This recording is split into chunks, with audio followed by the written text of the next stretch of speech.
Байцгаана уу? Та бүгдээ энэ гайхалтай өдрийн мэндийг хүргэе. Намайг Шатрах гэдэг.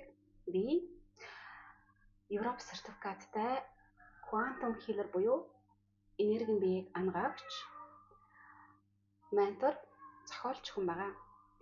Өнөөдрийнхөө бичлэгээр нэгэн үзэгчийнхаа бичсэн асуултын хариуг өнөөдрийнхөө бичлэгээр өгье гэж бодож байна. Тэр маань ямар асуулт байсан бэ гэвэл би өмнөх бичлэгэн дээрээ үр зээлийн талаар хийсэн бичлэг байгаа тийм ээ. Тэрний маань даавар бичсэн үзэгчийн маань асуулт бол үр зээлнээсээ тэгээ яаж гарах вэ гэсэн асуултыг бичсэн байсан. Тийм болохоор өнөөдөр энэний хариултыг өгье гэж бодож байна. За бас нэг өөр үзэгч манайд комент бичсэн байсан л да. Монголд ч гэсэн маш их үр зээлтэй хүмүүсүүд байгаа гэдэг тийм ээ. Үр зээлтэй хүмүүсүүд бол одоо ганц Монголд ч биш тийм ээ, дэлхийн хаасаагүй байгаа. Яагаад гэвэл энэ том систем хүн болгоныг өрөөр дамжуулан боолчлох систем явагдаж байгаа. Тийм болохоор өртөө хүн болвол угаасаа тэгээд ингээд үр зээлээ бодоод ерөөсөө энерги дэвшилж өгөхгүй шүү дээ. Тийм ээ. Өрнөөсөө салах юмсан өрөөсөө яаж гарах вэ? Ажлаа хийхгүй болохгүй. Өнөөдөр ийм хийхгүй байгаа юм бол би дараагийнхаа сарынхаа өрийг одоо зээлээ төлж чадгаа болчихно гэх тийм маш их юм тархин дотор нь ийм сөрөг бодлоод явагдана. Дотор нь зүрх сэтгэлийн байдал дээр бол ийм төгшүүрийн байдлууд маш их байна шүү дээ. Яанаад вэ? Энэ ажлаа хийхгүй болохгүй. Өвцөн ч бай хүн биеийн цаанаас нь амраач гэж тохио өгөөд тахад ч гэсэн энэ тохиог сонсохгүй тийм ээ. Чи хитрхи их ажиллаад байна. Одоо би чинь амрах шаардлагатай гэд биеийн жоохон суйлдаад биеийн жоох ингээд ханаад манад хүрдэг ч юм уу, халуурдаг ч юм уу тийм ээ. Ингээ янз бүрийн шинж байдлууд, шинж тэмдгүүд илрээд байхт чинь энэ чинь бол бүгд бидний биеэс өгөөд байгаа тохионод ахгүй юу? Хитрээд байна. Одоо жоохон амрах шаардлагатай. Биед чинь амрах шаардлага хэрэгтэй. Амрах хэрэгцээ байна гэж хэлээд тахад хүмүүсүүд тэрийг үл тоогоол те. Тэрийг ерөөсө тоохгүй тэгэл ингээл хит их ажилдаг ч юм уу, эсвэл хит их одоо өөр зүйлүүдийг хийгээд явдаг ч юм уу тийм ээ. Хит их кино үздэг ч юм уу, хит их сошиал медиа үздэг ч юм уу тийм ээ. Хит их одоо өөр юу гэдэг найзлуудтай уулзаал яваад байдаг ч юм уу тийм. Ингээд ерөөсө өөрийнхөө биетэй анхаарал өөртөө ерөөсө тийм өөрийгөө хайрладаг, хүндэлдэг, өөрийнхөө хэрэгцээг сонсдоггүй иймэрхүү байдлуудтай байдаг болохоор ингээд өөрийнхөө биеийг бүр эрүүл мэндийн бүгдний бүр хитрүүлж ашиглаж байгаа байхгүй тий. Тэнгүүд яг сүүлд ингээд чакранууд дээр нь хөрднүүд дээр хаалтууд үүсэж эхэлдэг. Тэгээд иймэрхүү байдалд удаа яваад эхлэнгүүд эрүүл мэндийн асуудлууд нь махан биеийн ингээд сулдаад өвчлөлт ороод эхэлдэг байгаа тийм ээ. За тэгээд өнөөдөр бол энэ үр зээлийн талаар ярих гэдэг. Тийм болохоор энэ үр зээлтэй хүмүүсүүд бол ингээд ийм юу байгаа байхгүй юу? Энэ буруу одоо энэ тойрон дотор л их маш их хэрэглэж байгаа гэсэн үг тийм ээ. Тэгээ өмнөх бичлэгээр бол би ерөнхийдөө дэлгэрэнгүй ярьсан байгаа даа. Үзег авах юм бол өмнөх бичлэгийг нь олж үзэж сонсоорой. Тэгээ өнөөдөр бол энэ талаар тэр өмнөх бичлэгээр дурсан зүйлийг дахиж давтаж ярихгүй. Тэгэхээр яг тэр хүмүүсүүд одоо энэ буруу эргэлтэн дотор яваад байгаа байхгүй тийм ээ. Ингээд өртөө болохоор би ингээд амарч чадахгүй маш их ажиллах хэрэгтэй. Тэ? За ингээд нөгөө маш их ажилдаг хүн чинь яг унтаж амарч амралтаа сайн ингээд зохицуулж тааруулж тунгын балансыг нь хадгалж чадахгүй байхлаар яг ингээд сүулт нь мэдээж хэрэг сэтгэл санааны байдалд хүртэл нөлөөлнө, бодлын бие дээр хүртэл нөлөөлнө. Хүн бид нар чинь уг нь бол энэ оюун ухааны чадвар, боломж, авьяас чадвараар дүүрэн байгаа хгүй. Тэгтэл хүн төрөлхтний дийлэнх нь өөрийнхөө ерөөсөө энэ чадваруудаа ашигладаг. Маш их ажиллахыг л эрхэмлдэг. Ухаантай, үр дүнтэй бүтээлч ажиллахыг нэгт тавьдаггүй. Энэ талаарх мэдлэг нь хүмүүсүүдэд байдаггүй. Өөрийнхөө энергийг яаж зөв захиран зарцуулахаа мэддэггүй. Тэгээд нэг юм уу нэлээ хідэн зээл авчихдаг. Тэгээд тэрнийг төлөхийн төлөө стрессдэг, депрессдэг, маш их ажилдаг, унтаж амарч чаддаггүй. Ингээд хамаг амьдралын баланс нь алдагдаад эхэлдэг. Тэгээд яг ингээд иймэрхүү байдалтай олон сар жил яваад ирэнгүүт угаасаа мэдээж хэрэг эрүүл мэндийн байдал нь алдагдаад бие нь мэдээж хэрэг өвчлөлт орох нь ойлгомжтой. Тэгээ иймэрхүү байдалтай одоо үеийн орчин үеийн нийгэм амьдарч штэ хүмүүс ингээд залуу байгаа дээрээ өөрийнхөө биеийг ерөөсөө үл хайрлан зүтгэдэг тийм ээ. Өстө залуу байгаа дээрээ маш их ажлыг амжуулж авах хэрэгтэй. Мэдээж хэрэг үнэн. Тэгтээ хүн энэ юм болгоны чинь балансыг нь дайрч явж явах хэрэгтэй. Унтаж амрах хоол унд бүх юмудаа зохицуулж авах хэрэгтэй. Бодлын бие дээрээ юу бодогдоод байгаа энэ бодлоо тайвшруулах тийм ээ энэ байдлуудтайгаа ажиллах уг нь мэдлэг нь хүмүүс байх ёстой байхгүй дааж байдаггүй. Тэгээ энэ зүрх сэтгэлийн байдал дээр бид нар юу болоод байгаа гэдгийг мэддэггүй. Байнга юм зүрх нь одоо шархалчихсан, хүнд гомдчихсан, хүнд муу санчихсан, хүнд бүр зэвүү санчихсан, маш их хатаархлын мэдрэмжтэй би тэр хүний доор орохгүй юм шиг би хүн шиг амьдрмаар байна. Би хүн шиг амьдрахын тулд би ийм үнэтэй машин, бай савтай болж байж би хүний тоонд орно шүү гэсэн нэг юм хуурамч итгэл үнэмшилд автчихсан чаавас нөгөө сошиал медиа антраа үзээд те YouTube үзээд ингээд нөгөө өөстө хүмүүсүүд чи ингэ сайхан амьдрал би өстө ингэж амьдрах ёстой гэд өөрийнхөө биш амьдралаар маш олон хүмүүсүүд амьдардаг. Тэгээ угаасаа нөгөө алдартай бүх юмд нь хүрчихсэн хүмүүсд хэлдэг штэ одоо маш алдартай жүжигчин Jim Carrey хэлсэн үг байдаг. Тэг хүн болгоныг маш их эд баялаг, эрх мэдэл, энэ одоо олонний танил тийм ээ энэ байдалд хүрч үзээсэй гэж хүсэж байна. Ихэнх хүмүүсүүд энэ байдалд хүрсний дараа энэний цаана ад жаргал энэ нөгөө хайгаад байсан амар амгалан байдаггүй юм байна гэдгийг ойлгодог гэж хэлсэн байдаг.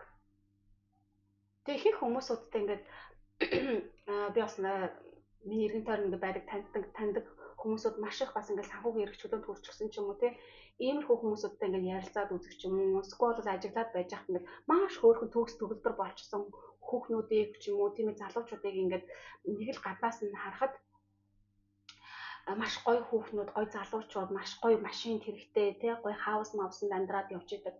Тэгэхээр тэр хүмүүсүүдтэй ингээд ярилцаад үзэнгүүт нүдийг харахад маш юм хоосон мэдрэмжтэй байдаг.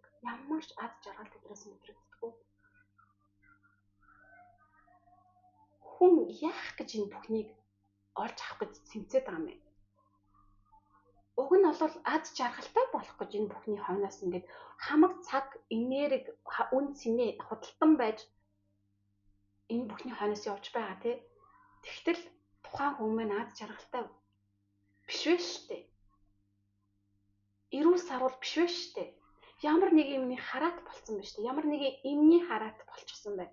Одоо үед би сонсон найзаасаа Германд маш их олон залуучууд энэ нөгөө нойргуудалд орчихсон, стресс, депрессэнд орчихсон. Өдөр болгон энэний эсрэг эмнүүд уудаг гэж байна шүү. Чи юу гэсэн үг юм бэ энэ залуу хүмүүсүүд те? Маш харамсалтай байгаад байгаа байхгүй юу? Тэгээд нөгөө нэг сошиал медиа интернетийг маш их үзээр байгаа тархин ингээд угаагдсан. Ийм гоё зүйлүүдтэй байх хэрэгтэй юм байна би гэж бодчихсон тий. Тэд нартай болохын тулд ингээд бүр өөрийнхөө хамаг үнцэнтэй зүйлүүд ингээд үрээд худалдаад яваад байгаа байхгүй. Тэрэнд хүрснийхэн дараа сүүлд нь ихэнх нь хүрч чадахгүй. Хүрч чадсан хэдхэн процент нь энэний цаан чинь энэ хамаг амьдралын утга учир оршоогүйсэн юм биш үү гэдэг нь сүүлд нь ойлгож байгаа байхгүй.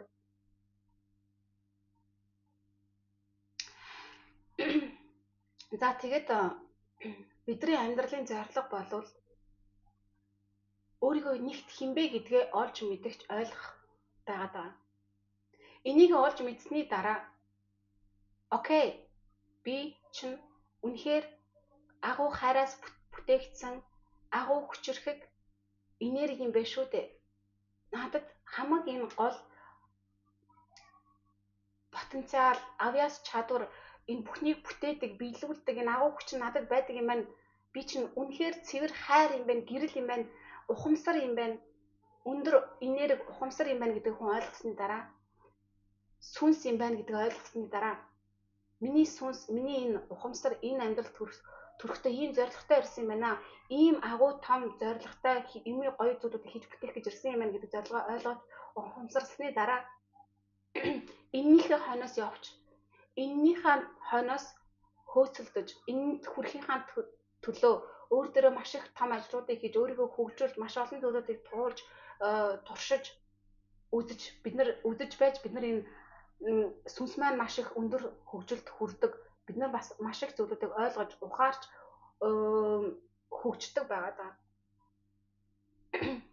Энэ бүх зүйлүүдээс хүн болгон цухтаад байгаа байхгүй юу? Тийм ээ, маш амархан аргаар маш нэр хүнд ч юм уу, эрх мэдэл ч юм уу, эд баялагт ч юм уу, олны танил болчихъя гэсэн ийм хүсэлтэй байгаад байдаг. Тэгтэл өөрийнхөө сүнснийхэн зорилго нь шал өөр зүйл байх жишээ нь тийм ээ. Өөрт нь үнэхээр өөрийнх нь чаддаг зүйл нэгт байгаад байгаа байхгүй. Агаас бидний сүнсний зорилго хизээч биднээс шал хол тасархай юм байдаггүй. Бидний чаддаг зүйл байдаг. Бидний хамгийн сайн чаддаг зүйл байдаг. Бидний хамгийн сайн сонирхдаг зүйл байдаг. Эдрийгээ бид нар маш асуудалгүйгээр хөнгөнөөр ингээд гайдж байгальтайгаар хийж бид нар ингэж эд баялаг амжилт эрх мэдэл нь юу гэдэг олонний танил болох ч юм уу энэ байдлаар хүрдэг байгаад байгаа. Хэрэг бидний сүнсний зорилго энэ бол. Тэгэхээр одоо хүмүүсд өөрийнхөө биш зүйлийн хойноос бүр өөрийнхөө цаг, мөнгө, энерги, нэр хүнд өөрийнхөө хамаг үн цэнтэй зүйлүүдээ өгөөд байгаа байхгүй бүр ингээд зараад яваад байгаа байхгүй тийм ээ, үрээд зараад яваад байгаа байхгүй харамсалтай. Тэгээд тийм болохоор бид нар энд чинь болоод эхлээд нэгт хинбэ гэдгээ санах гэж ирсэн байгаа да. Сансныхан дараа өөрийнхөө сүнсний зорилгыг ухамсарлах гэж ирсэн байгаа да. Ухамсарласныхан дараа тэрнийгээ ажил хэрэг болох гэж бид нар энд ирсэн байгаа да. Түүнээс бол бид нар нэг том юутай нэг том машинтай нэг юм хаустай болох нь бидний амьдралын эцсийн зорилго биш. Эдгээр зүйлүүдтэй бити бол гэсэн үг бол биш. Угаасаа эдгээр зүйлүүд бидрэх болох ёстой. Эдгээр чинь бол бид нар энэ амьдралд чинь аз жаргалтай баян чинээлэг, эрүүл саруул, хайраар дүүрэн бүтээлч байдлуудаа ашиглаж гайхалтай зүйлүүдийг бүтээх гэж бид нар энд ирсэн байгаа даа. Гэтэл хүн энэ том зүйлийн хойноос явах биш нэг сархан зүйлүүдийн хойноос хөөцөлтөд тэрэнд хүрэхийн тулд бүр дээрээс нь зээл аваад ингээд өөрийнхөө хамаг стресс, энерги ингээд бараад шавхаад яваад байгаа байхгүй. Ийм байдалд орчихсон хүмүүсүүд энергийн боочлоод автагдчихсан байгаа хүмүүсүүдээс ямар ч бүтээлч байдал, ад жаргал, им өндөр энерги, им хөнгөн байдал мэдрэгддэггүй оршдоггүй байгаад байгаа. Энэ байдлуудаа ингээд өөрөөсөө шавхаад гаргаад тавиад явуулчихсан байгаа даа. Тэр банкны зээл гэдэг нэрийн дор гарын өсгөө зурсан цагаас хойш энэ сүрэг битүүдтэй гэрээ байгуулад ингээд зараад эхэлчихсэн байхгүй. Энэ байдлуудаасаа яаж гарах вэ тийм ээ? Энэ үр зээлнээсээ яаж гарах вэ гэж байгаа. Ихэнх хүмүүсд санхүүгийн асуудалтай байдаг. Амьдрал нь янз бүрийн асуудалтай байдаг. Ганц санхүүгийн асуудал биш. Санхүүгийн асуудал маань ихэнх хүмүүсд маань санхүүгийн асуудалтай байгаа маань нэгт чакратай шууд холбоотой байдаг. Үндэс хүрттэй шууд холбоотой. Үндэс хүртэн дээр хаалт үүсчихсэн байгаа болохоор ихэнх хүмүүсүүд энэ амьдралын анхан шатныхаа хэрэгцээг хангаж чаддаггүй. Маш их асуудлуудтай ингээд мөнгөний асуудалтай өрнөөс өрний хооронд л явж идэг гэсэн. Эн чинь болоод энэ нүдэнд үзэгддэггүй энэ бидний энергийн бий болох энэ хүрднүүдтэй чинь шууд холбоотой байгаа гэдэг байна. Тэгээд хүмүүсүүд ингээд маш их хөдөлмөрдөг, маш хүн дахин ажил хийдэг, маш олон жилээр маш олон төрлийн ажлыг маш олон цагаар хийдэг гэж хэлдэг. Тэгээ би маш олон жил хөдөлмөрсөн. Тэгтэл миний амьдрал ингээд ерөөсөө ингээд хөлөө олоод аятайхан сайхан болж чадахгүй юм гэдэг. Чи юутай холбоотой юм? Энд чинь нүдэнд үл үзэгдэх бидний энергийн биетэй шууд холбоотой. Бид нар өөрсдөө энерги бүх зүйлүүд энергитэй холбоотой. Тэгэхээр яг бидний амьдралын хамгийн чухал зүйл болох энэ энергийн бие дээр чинь хаалт үүсчихсэн, блок үүсчихсэн. Бидний энэ энерги хүний энергийн биен дээр сөрөг бисүүд суучихсан, чөтгөрүүд, шуламсууд суучихсан, энергийг сороод хил ам хар цагаан хил амд өртчихсэн бөөн сөрөг энергиуд бөөгнөрчихсэн байгаа тохиолдлуудад хүн хүссэн зүйлдээ хүрч чаддаггүй, хүссэнээ авч чаддаггүй байгаад байгаа. Манифест гэдэг зүйл маш их модонд орчихсон тийм ээ. Манифест хийгээрээ энэ зүйлд хүрээрээ гэж ингээд айгүй их яриад байгаа. Дийлэнх хүмүүс манифест хийж чаддаггүй. Яагаад вэ? Яагаад гэвэл энергийн бие дээр чинь хаалт үүсчихсэн байна. Энергийн бие дээр чинь хаалт үүсчихсэн, хөрднүүд чинь хаалт үүсчихсэн байна. Тийм болохоор хүснээ өөрийн бодож чадахгүй нь, хүссэн зүйлдээ хүрч чадахгүй нь, дээрэс нь хамгийн чухал зүйл бол аз жаргалтай байж чадахгүй нь, сэтгэлийн амар амгаланг мэдэрч чадахгүй байна, хөнгөн байдлыг мэдэрч чадахгүй байна. Бөөн стресстэй, айдастай, түгшүүртэй, сэтгэлийн шарахтай, ад жаргалгүй, хаалттай, бие барьчихсан өөртөө итгэж чадахгүй, ямар ч өөдрөг үзлийг тээж чадахгүй, ирээдүйдээ итгэж чадахгүй ингээд залуучууд яваад байна. Ганц залуучууд биш, хүн төрөлхтөн ингэж оршиж байна, харамсалтай. Тэгтэл энэ мэдлэг нь энэ бүх зүйлсүүд энэ энергийн биетэй холбоотой байдаг гэдэг энэ чухал мэдээллийг нь хүн төрөлхтнөөс нуугаад хаачихсан байгаа. Хүмүүсүүд бүр энэ байдлуудаас гарах гэж маш их хөдөлмөрлөд байна шүү дээ. Хичээгээд байна шүү дээ. Тэгтэл болохгүй шүү дээ. Яагаад гэвэл энэ нүдэнд үзэгддэггүй энэ энергийн биетэй бид нар чинь маш их сөрөг биетүүд хоригдлогдчихсан байгаа даа шууд холбоотой. Энэ нэг дэх чакра бол үндсэн хүрттэй чинь шууд холбоотой. Дээрээс нь ингээд дээшээ яв. 2 дахь чакра, 3 дахь чакра, 4 дахь чакра, 5 дахь чакра, 6, 7 энэ чакрануудаар чинь хаалт үүсчихсэн байна. Хүний 2 дахь чакра, хүний бүтээлч байдал, хүн ямар ч бүтээлч байдлыг ерөөсөө өөрийнхөө навяас чадварыг ашиглаж юмыг хийж бүтээхгүй байна. Тэнгүүд энэ 2 дахь чакрад чинь хаалт үүсчихсэн байна. 3 дахь чакра өөртөө итгэх ямар ч өөртөө итгэх байдаггүй. Өөрийгөө үнэлж хүндэлж мэддэггүй. Өөрийгөө байнга доош нь хийдэг. Энэ байдлаас чинь болоод энэ 3 дахь чакранд чинь хаалт үүссэн байна. Өөрийгөө ерөөсөө хайрладаггүй, хүндэлдэггүй. Ямар ч зоригтой байдаггүй. Өөрийгөө хайрладаггүй, хүндэлдэггүй, үнэлдэггүй хүн ямар ч яаж зоригтой байж чадах юм. Энэ байдлуудаас чинь болоод энэ зүрхэн хүрдээр чинь хаалт үүсчихсэн байна. Ерөөсөө үннийг хэлдэггүй, дандаа худлаа ярьдаг, дандаа залилдаг, хүмүүсүүдийг хуурдаг. Асгүй бол ерөөсөө өөрийнхөө хэрэгцээ хийж чаддаггүй, өөрийгөө илэрхийлж чаддаггүй, өөрийнхөө юу бодож хүсэж байгаагаа илэрхийлж чаддаггүй. Хүн нэгэн дургуйч нь хүргээд байгаа бол эн чинь надад таалагдахгүй шүү гэдэг чөдөтөө ингээд зоригтой илэрхийлж чаддаггүйгээс болоод энэ хоолой чакранд чинь хаалт үүссэн байна. Энээс чинь болоод энэ хоолой одоо нөгөө юу лээ? Бамба булчирхай тий хоолой нүгдөх энтригээс сонсголтой асуудлуудтай хамрын ханаад энэ байнга хурж мөрж идэг энэ мөх байлууд чинь хоолой чакрад чинь холбоотой. Ихэнх хүмүүсүүд ямар ч зүн сонгоо мэдэрдэггүй дээд биетэйгээ холбоос байдгүй. Энд чинь бодол 6 дахь хүрд буюу энэ 3 мм чинь хаалт үүсчихсэн байгаатай холбоотой. Энэ маш чухал хүрднүүд хаалт үүссэн байгаа бол энэ 7 дахь хүрд буюу энэ сансар огторгүй энэ маш бүхний бүтээсэн энэ өндөр энергитэй холбоо барих боломжгүй болчихдог байгаа. Энэ бүх хүрднүүд чинь хаалтуудтай байгаад байгаа болохоор хүмүүсүүд дээрээс нь ингээд өөр чинь энерги сороод байгаа сөрөг биетүүд энергийн бие дээр чинь амьдраад оршоод өөр чинь энергийг хамаг зүйлүүд энерги чинь сороод өөр чинь бодлын бие рүү чинь сөрөг бодлуудыг явуулаад өөр чинь амьдралыг захираад удирдаад яваад байна. Энэ мэдлэг хүмүүсэд байдаг.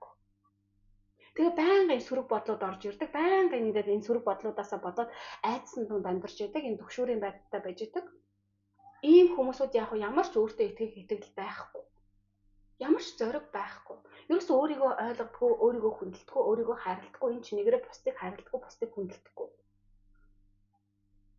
Чин сэтгэлээсээ бусдад туслах чадвар байхгүй.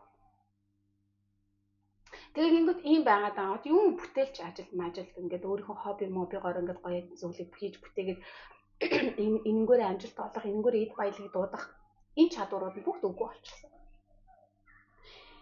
Ийм байгаад байгаа болохоор хүмүүсд үр зэлээсээ гарч чадахгүй байна. Хичнээн хичээгээд хөдөлмөрлөд байгаа шүү дээ. Тийм ээ?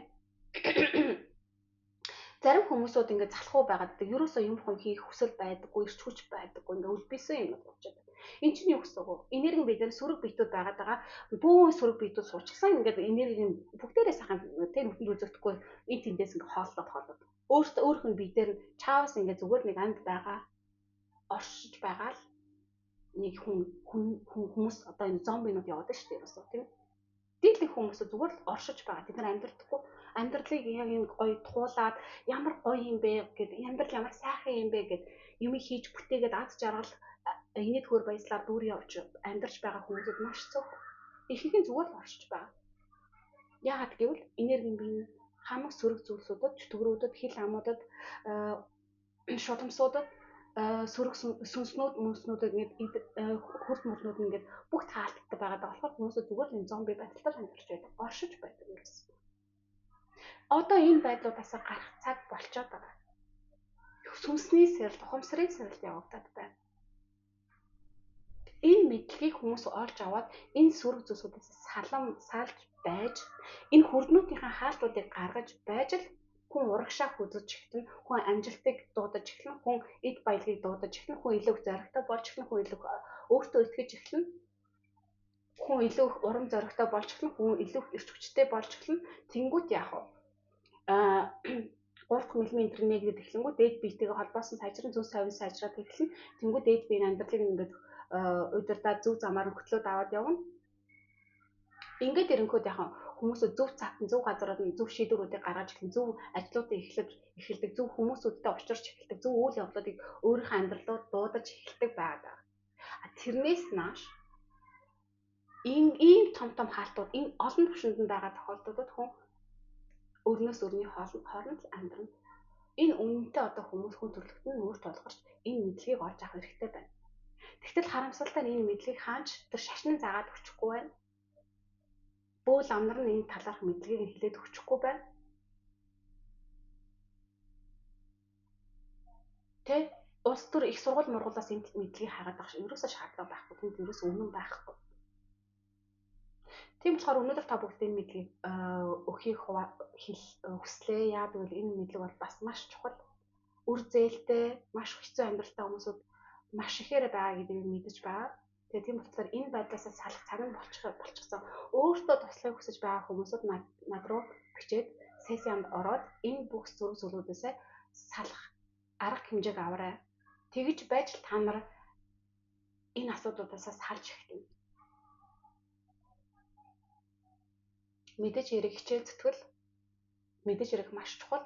Хичээл зүтгэлтэй хүмүүсүүд маш их байна. Тэд нар дааж энэ үнэн мэдлэг нь байхгүй байгаад байгаа энэ худал хуурмын тойргийн дотор эргэлдэж байгаа болохоор ерөөсөө ингээд бодит зүйлд хүрч чадахгүй байна. Энэ зүйлд хүрэхээ хүсэж байгаа маш хичээл зүтгэлтэй байгаа. Энийг мэдэрч байгаа хүмүүсүүдтэй би туслахыг хүсэж байгаа болохоор өөрийнхөө сургалтуудыг би явуулж байгаа. Сургалт маань 9 сард эхлэх болно. Ганцаарчилсан энэ энергийн амгаалт сессиаг би хийж байгаа. Тийм болохоор энэ сессионд маань ороод энэ сөрөг битүүдээс салаад энэ чакрануудын хаалтуудыг гаргаад урам зоригтой ирч хүчтэй болох хэрэгтэй. Над дээр ирж байгаа өөрчлөлтч нараа маш сэтгэл хангадан байдаг. Тэд нар маань хөнгөн байдлыг мэдэрч эхэлдэг. Ад шаргалтай болж эхэлдэг. Бүр ингээд сэтгэлийн амар амгалан мэдэрч эхэлж байгаа аахгүй бүр тайван байдлыг мэдэрч эхэлж байгаа. Тэгээд эрэнгүүт яах вэ? Угаасаа ингээд үр зээлнүүдээс салах юмудаас салаад ингээд амьдрал нь гой дээшлэх ингээд шатаа тавиад эхэлж байгаа аахгүй. Тэгэд энэ хүмүүс ийм байдалтай, ийм ад шаргалтай амьдрах эрүүл сарвал ирч хүчтэй өөдрөг хүмүүсүүд маш олон болоосай гэдэг үгнээс би өөрөө энэ ажлыг хийж байгаа. Номоо бичдэг байгаа. Би номнуудаа англи хэл, испани, пош хэлээр бичсэн байгаа. Миний ном бод одоо эхний ном маань бол Sleeping Gods буюу нойрсож буй бурхад. Одоо бол энэ нойрсож буй бурхадуудын маань сэрэх цаг болцоод байна. Биднэрт тэр агуу хүчүүд байгаад байдаг. Бид нар энэ бурхан гэдэг нэг хаанаас нэг юм баримлаас ингээд нэг хин нэгэн багш нь бөө ламнараас хайх биш. Тэр хүч чинь биднэрт байдаг. Тэр хүчээс сэрэх хэрэгтэй байна. Бид нар чинь өөрсдөө амьд явж байгаа бурхад байгаад байгаа. Тийм болохоор би номыг бичсэн. Яаж хүн энэ дотоод амар амгаланд хүрэх вэ гэдэг талаарх ном бичсэн надад. Энэ том цэгт энэ өндөр түвшинд хүрэхийн тулд хүн өөрөөр олон түвшинд нь маш чухал ажлуудыг хийж өгдөг. Энэ ажлуудыг яг юун дээр ажиллах хэрэгтэй байдаг талаарх номыг би бүтээсэн байгаа. Энэ номыг маань англи хэл дээр юм уу пош хэл дээр худалдаж авч уншиж болно. Утгагүй монгол хэл дээр, испани хэл дээр гарах тал дээр ажиллаж байгаа. Бас надад агуу хүч бий гэдэг энэ хүүхдийн үлгэрийн номыг гаргаж өгсөн байгаа. Энэ талаарх мэдлэгийг хүүхдүүдэд би бас багаас нь зааж өгөх хүсэлтэй байгаа болохоор яагаад бид нар заавал энэ мэдлэгийг том болсныхан дараа том болоод насанд хүрээд 30 40 50 хүрснийхэн дараа энэ талаарх мэдлэгийг олж авах хэрэгтэй гэж. Бид нар энэ нийгмийг өөрчлөх гэдэг байгаа бол энэ мэдлэгийг хүүхдүүдтэй багаас нь зааж өгөх юм бол энэ хүүхдүүд маань ирээдүйд том болоод бидний энэ ирээдүг авч явах хүмүүсүүд болно шүү дээ. Тийм болохоор энэ хүүхдүүдэд бид нар зөв хүн болгож энэ үнэн мэдлэгийг бид нар багаас нь зааж өгч програмчлж зөв хүн болгож өсгөх хэрэгтэй байгаа байхгүй. Тийм болохоор энэ номыг бас бичсэн байгаа. I have a super powers гэдэг ном бичсэн байгаа. Энэ маань англи хэл дээр байгаа, пош хэл дээр байгаа, испани хэл дээр байгаа. Утгагүй бас магадгүй монгол хэл дээр гарч магадгүй байгаа. Тийм болохоор энэ мэдлэгийг бас хүүхдүүдтэй байгаас нь заах хүсэлтэй байгаа хүмүүсүүд байх юм бол бас миний энэ хоёр номыг авч уншиж болно. Гадаадд амьдарч байгаа хүмүүсүүд маань захиалаад авч болно. Тэгээ Монголд байгаа хүмүүсүүд маань болвол яг DHL-ээр ч юм уу тийм ээ захиалж авч унших боломжтой мэдээж хэрэг. Тэгээд удахгүй сургалт маань явагдана. Тийм болохоор өөртөө та л өөрийнхөө амьдралыг аврах цорын ганц хүн. Яаж аврах вэ гэвэл та өөртөө туслах хэрэгтэй. Яаж өөртөө туслах вэ гэхээр энэ мэдлэгийг зааж өгөх багш нартай уулзах, энэ үнэн мэдлэгийг бичсэн номыг унших, энэ сөрөг биетүүдээс чинь салгаж өгч чадах анаагч нартай уулзаж байж та өөрийнхөө амьдралыг өөрчилнө. Сүүлд нь өөрийнхөө амьдралаа эзэн болоод өөрийнхөө амьдралыг өөрийнхөө хүслээр ад жаргал дүүрэн бүтээх хүч чадал авьяас нь танд байж идэг. Тэрийг гол нь чөлөөлөх хэрэгтэй байна. Тэр чинь сөрөг биетүүдэд харамсалтай нь ингээ автагдаад чөлөөлөгдөж чадахгүй ингээ таны дотор юм гаццсан хаагдсан байгаа байхгүй. Энийг чөлөөлөх хэрэгтэй. Тийм болохоор миний сургалтанд удахгүй ихлэх сургалт маань бас сууж болно. Энэ мэдээллийг бас би цаг нь болохоор та нартай хуваалцуулна. Тэгээд сессиондоо ороод сөрөг биетүүдээс салаарай. Ингэж байж эхлээд хүн өөртөө туслах хэрэгтэй. Өөртөө тусласныхаа дараа бусдад туслах хэрэгтэй байдаг. Тэгэхгүй тэгээд өөрийнхөө учрыг олоогүй гэж бусдад туслаад явна гэдэг бол утга учиргүй зүйл байгаа. Тийм болохоор надтай холбогдох хүсэж байх юм бол энэ бичлэгийн доор бүх мэдээллүүд орчсон байгаа болохоор тэр хаяг руу бичээд надтай холбогдож болно. Тэгээд энэ бичлэгийг маань энэ хүртэл үзсэн та нартай маш их баярлалаа. Сувгийг маань мэдээж хэрэг subscribe хийхээ мартаоцай. Гоё, сайхан комментуудыг бичиж явуулаарай. Хэрэгтэй хүмүүсүүд нь цааш нь шеэр хийж хуваалцаарай. Энэ мэдлэг үнэхээр хүн төрөлхтөнд хэрэгтэй байна. Энэ үнэн мэдлэгийн дутагдалт хүн төрөлхтөн орчихсон байна. Тэгэд аз болоход хүн төрөлхтний ухамсарын сэрэлт явагдаж байгаа болохоор энэ үнэн ил гарч ирж байна. Тэгэхээр бид нар энэ үннийг бусдад хуваалцах хэрэгтэй. Тэгээд бичлэгийг маань үзсэн та бүхэнд маш их баярлалаа. Та бүгдээ энэ гайхалтай сайхан газараас хайрын гэрлийн нэрийг явуулъя. Удахгүй дараагийн хамтдаа уулзъя.